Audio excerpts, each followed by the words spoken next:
Bem, irmãos, para as reflexões da noite, eu trouxe como tema o título A Missão dos Espíritas. Nós sabemos, que todos nós temos missões.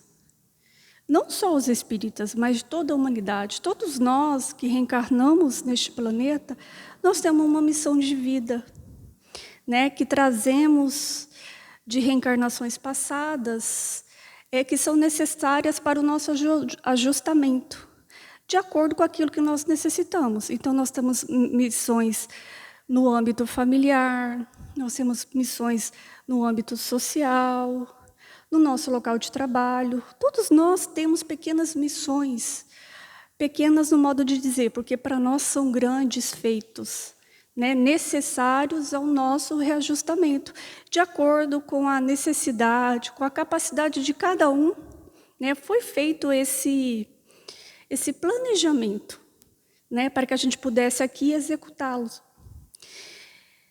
Só que nós que somos espíritas, Kardec vai nos dizer aqui que além da nossa missão, digamos assim, ordinária, que toda a humanidade tem, nós, enquanto espíritas, porque adotamos essa doutrina, nós também temos uma missão, não vou dizer especial, porque nós não somos especiais, nós somos todos iguais, mas nós temos uma missão extra. E essa missão foi escolha nossa. Porque quando do advento, da codificação de Kardec, quando houve a preparação para que o Consolador fosse trazido para a humanidade, nós fomos espíritos que pedimos para virmos junto com esse codificador. Pedimos para reencarnarmos no mesmo período que Allan Kardec. Inclusive, tem um escritor, um doutrinador, que infelizmente sumiu o nome, mas ele diz que a maioria de nós somos espíritas de segunda reencarnação, que reencarnamos juntos com Kardec, lá na França, para que pudesse dar na França e no resto do mundo, porque a gente sabe que as contribuições para a codificação vieram de vários médiuns, não só os da França, mas principalmente ali da Europa. Então, nós pedimos para virmos, para reencarnarmos junto com Kardec, para que pudesse auxiliar na codificação, na divulgação, para que pudéssemos ter aquele primeiro contato. E depois, grande parte de nós reencarnou no Brasil. E estamos tendo contato novamente com a doutrina espírita. Estamos aqui novamente em missão. Por quê? Porque foi escolha nossa. Foi uma opção de vida, uma opção de crescimento espiritual. Por isso que somos chamados de trabalhadores de última hora. E é justamente nesse capítulo do Evangelho, que é o capítulo 20, que é intitulado Os Trabalhadores de Última Hora, no item 4, o espírito de Erasto, ele vai nos dizer dessa missão, a missão dos espíritas. E é interessante que todos nós que adotamos, que abraçamos essa doutrina, a gente dá uma olhadinha com mais carinho, com mais atenção nesse item aqui. Porque aqui Erasto vai nos dizer o roteiro do que é a missão dos espíritas, de como ela deve ser executada. Mas antes da gente adentrar, é interessante a gente analisar um pouquinho duas histórias que aconteceram com Allan Kardec. Kardec, a gente sabe, foi o codificador, foi o espírito que se comprometeu de organizar, de codificar a doutrina espírita, o Consolador prometido por Jesus. E Kardec, mesmo após o lançamento do Livro dos Espíritos e do Evangelho e de toda a codificação kardeciana, ele mantinha todas as atividades relacionadas à divulgação da doutrina. Então, ele se correspondia com várias pessoas em vários locais do mundo, né? E se a gente for pensar a dificuldade que era naquele tempo, porque, primeiro, papel era difícil, tinta era difícil, mas ele fazia questão. E, assim, a correspondência ela demorava, né? Porque escrevia, aí a correspondência ia a cavalo, muitas vezes ia de navio. E Kardec, eles tinham todo o cuidado de manter essa correspondência com várias pessoas, pessoas simples, médiums, colaboradores no mundo inteiro. E aí ele recebeu uma correspondência de um casal francês, que ele anota essa correspondência numa das revistas espíritas, né? Que ele escreveu à época, que ele organizava à época. Então, narra a história de um casal jovem, que eles tiveram o primeiro contato com o Evangelho segundo o Espiritismo. E eles se encantaram com uma forma diferente, com a qual o Novo Testamento era estudada, era interpretada por Kardec. E aí depois eles começaram a estudar também o livro dos Espíritos, só que aí eles tiveram uma preocupação. Eles estavam assim num ponto de interrogação, de indecisão. E aí eles perguntam para Kardec que eles haviam tido contato com a obra e que estavam muito aflitos, porque eles estavam repensando a forma como eles deveriam agir de agora para frente.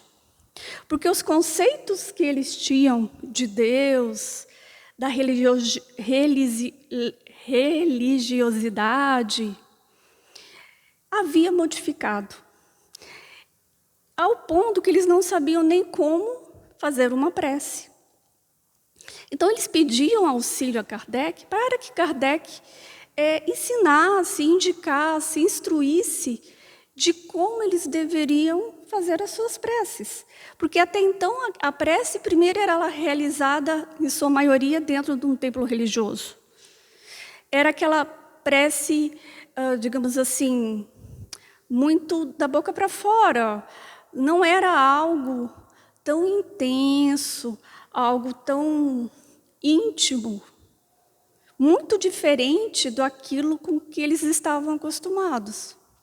E Kardec, vendo aquele desejo, aquele pedido daquele jovem casal, ele, no capítulo 27, né, do Evangelho segundo o Espiritismo, ele incluiu o capítulo 27, que tem como tema Pedi e obtereis. Que Kardec ele discorre sobre a prece, a importância da prece, como ela deve ser feita, qual o seu verdadeiro sentido. E complementando, no capítulo 28, Kardec vai apresentar uma coletânea de preces espíritas.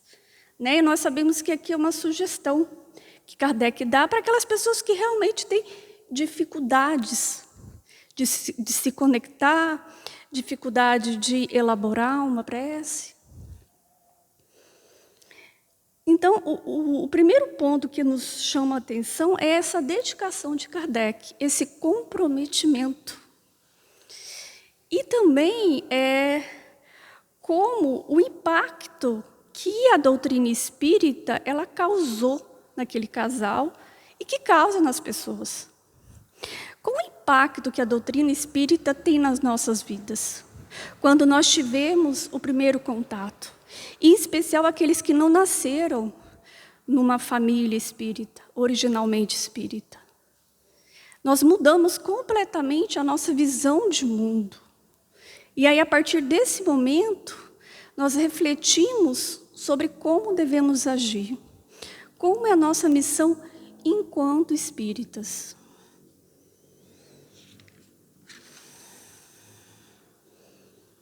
Então, essa é uma das primeiras características da nossa missão, da missão dos espíritas, que é o quê? É a reengenharia da nossa vida.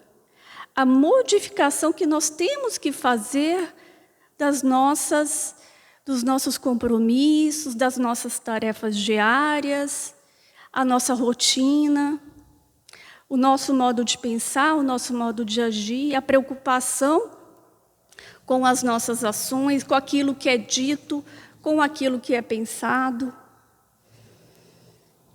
E a outra história, que é narrada por Humberto de Campos, ou o Irmão X, ele conta a história de um tipógrafo francês, tipógrafo francês. O tipógrafo é aquela pessoa que era responsável pelas encadernações dos livros, porque a gente sabe que naquela época era muito difícil, era muito caro, né? De se imprimir um livro, de se encadernar um livro. Então, Kardec recebia várias correspondências, porque, como eu disse, ele fazia esse trabalho. E um belo dia ele recebeu o embrulho muito bonito, que ele abriu, era o Livro dos Espíritos, encadernado, numa capa de couro, com letras douradas, uma coisa assim muito bonita. E chamou a atenção de Kardec. Por que alguém estaria encaminhando aquele exemplar daquela forma tão bela, tão bonita, tão exuberante? E aí tinha uma carta desse tipógrafo. Aí ele relata, né, que ele era casado, que ele casou com um grande amor da vida dele, né, um amor de juventude, e que mesmo com muita dificuldade financeira, eles eram muito felizes, o casal, mas que a esposa faleceu de tuberculose, de uma hora para outra, em pouco tempo. E ele se sentiu impotente. E foi um acontecimento arrasador na vida dele. Aí ele começou a beber, logo se tornou alcoólatra, perdeu o trabalho. Então ele chegou ao fundo do poço. E aí ele se dirigiu até uma ponte famosa que tem lá na França, que é onde as pessoas se suicidavam naquela época.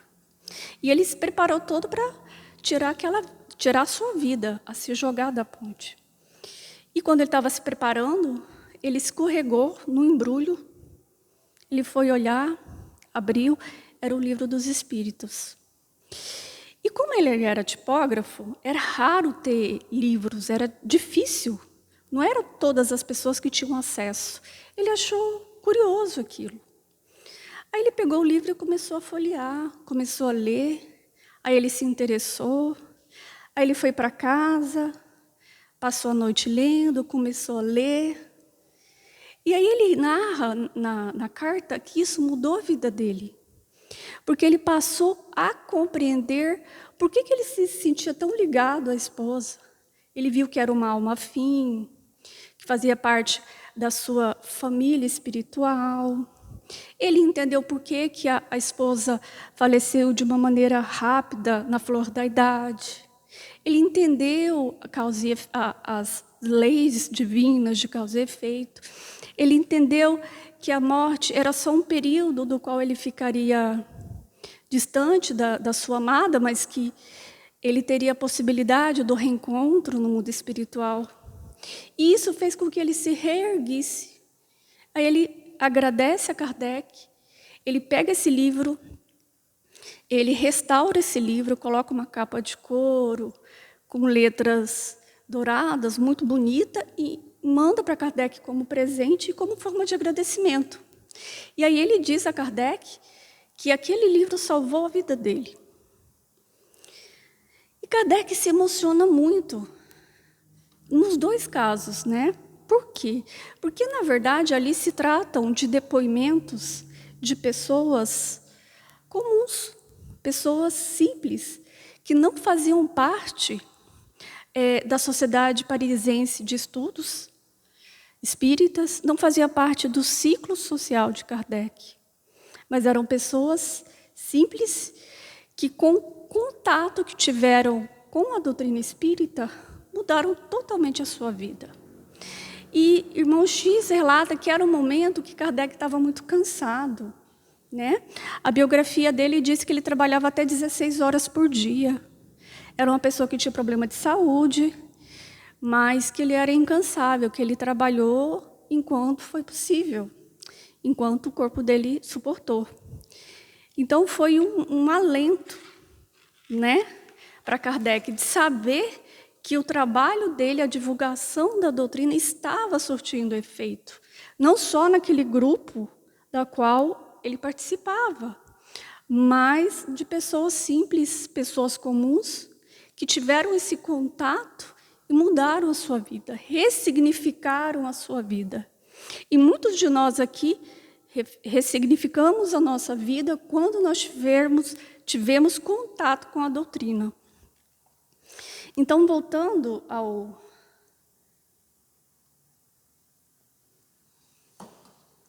capítulo 20, né, que é a missão dos espíritos, Erasto, ele inicia assim: não escutais já o ruído da tempestade que há de arrebatar o velho mundo e abismar no nada o conjunto das iniquidades terrenas? Não escutais já o ruído da tempestade? Então, que o benfeitor, ele inicia fazendo uma exaltação a nós, espíritas, né? Um estímulo, né? Então, ele pede que nós analisemos aquilo que está passando ao nosso redor.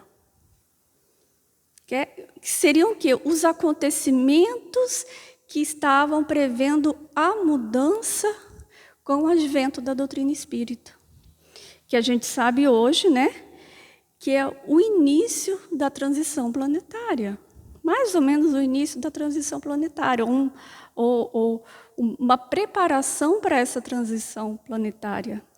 Então, quando ele diz, né, não escutais já o ruído da tempestade, que há de arrebatar o velho mundo, ou seja, a mudança que estava acontecendo no planeta Terra, aonde as velhas crenças, as crenças essencialmente materialistas, a forma das religiões predominantes da época, né, em que Deus era um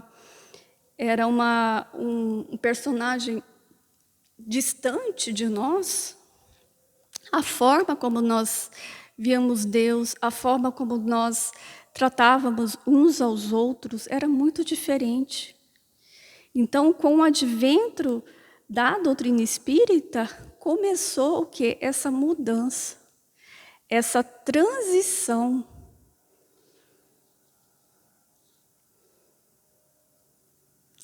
E, em sequência, o Espírito insistentemente vai nos lembrar qual é a grande missão dos espíritas.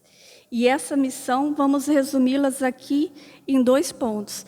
É muito maior, mas, em razão do nosso tempo, a gente vai abordar só esses 2 pontos. A primeira dela é a divulgação da doutrina espírita. Em vários momentos do texto, a gente vai perceber que Erasto ele vai dizer, né, ide e pregai, ide e pregai. Aqui a gente faz uma observação, que a divulgação aqui da doutrina, ela não se trata apenas em divulgação em mídias sociais, jornais, etc. Mas a divulgação do espiritismo, da doutrina espírita, ela só tem força, fôlego, e ela só se sustenta pela biografia ou história de vida dos seus divulgadores. Se não fosse a biografia de Allan Kardec, ou seja, toda a história de vida dele, tanto profissional quanto pessoal, porque nós sabemos que à época ele foi muito atacado, ele foi investigado, né? Ele foi acusado de várias coisas, né? No sentido de que ele estava inventando, estava enganando as pessoas para conseguir dinheiro. Então, se não fosse a história de vida dele, a biografia dele, a doutrina espírita não teria se sustentado. Se não fosse a história de vida do Chico Xavier, o modo como ele procedia, a sua integridade moral, ele não teria conseguido. Primeiro, que ele não teria conseguido psicografar a quantidade de obras que ele psicografou, porque os espíritos benfeitores com certeza não iriam ficar tanto tempo com ele, utilizando ele como instrumento da divulgação do espiritismo. E também, se não fosse pela integridade moral dele, a história de vida dele, hoje a doutrina espírita no Brasil não seria reconhecida, respeitada, divulgada como é hoje. Então, Chico emprestou a sua história de vida, a sua integridade moral, a sua biografia. Da mesma forma, Divaldo, da mesma forma, outros médiuns, outros doutrinadores emprestam a doutrina espírita. Então, quando Erasto aqui ele fala de divulgação, ele fala nesse sentido. Mas aí a gente pensa, mas é o Chico, é o Divaldo, é o Kardec. A mim não se aplica isso aqui. Na verdade, se aplica. Porque nós, quando vamos divulgar a doutrina espírita, lógico que nós somos ainda seres em formação. É lógico que nós vamos errar. Mas nós temos o quê? Que nos esforçar. Porque nós estamos divulgando a doutrina espírita. Porque nós somos espíritas. E as pessoas enxergam o nosso proceder.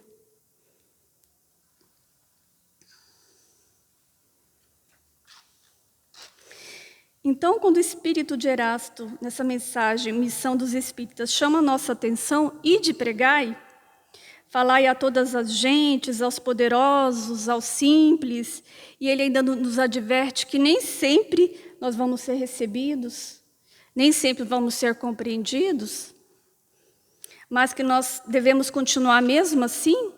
Ele está nos falando que, associado a essa atividade de divulgação, necessariamente devemos ter a preocupação que foi despertada a história do casal. É a nossa reorganização da nossa vida. É o nosso dia a dia. Se eu quero divulgar a doutrina espírita, se eu assumir esse compromisso de divulgar da doutrina espírita, o mínimo que eu posso fazer é me esforçar para realmente vivenciar. Sabemos que não é fácil, mas não é impossível, né? Porque nós vimos aqui esses homens que emprestaram e dedicaram a sua vida à divulgação. E o outro ponto que o Erasto destaca, e que está muito interligado a isso, é a vivência, né? E aí ele faz, ao final desse item, ele faz uma pergunta, né? Se entre os chamados para o espiritismo, muitos se transviaram, quais os sinais pelos quais reconheceremos os que se acham no bom caminho? Então, pelo primeiro ponto, a gente percebe que não é pelo fato da gente ser espírita que a gente pode ser não é pelo fato da gente achar que é espírita, se dizer espírita, é que verdadeiramente a gente vai seguir a doutrina. A gente verdadeiramente vai ser o espírita que é indicado por Jesus. E a resposta: reconhecê-lo-eis pelos princípios da verdadeira caridade, que eles ensinarão e praticarão. Então, nós seremos reconhecidos como verdadeiros espíritas, primeiro de tudo, pela caridade. A caridade que a gente ensina, mas também a caridade que a gente pratica. E a gente sabe que caridade não é só o aspecto material, é muito mais que isso. A caridade vai desde uma oração ao inimigo, desde um pensamento positivo,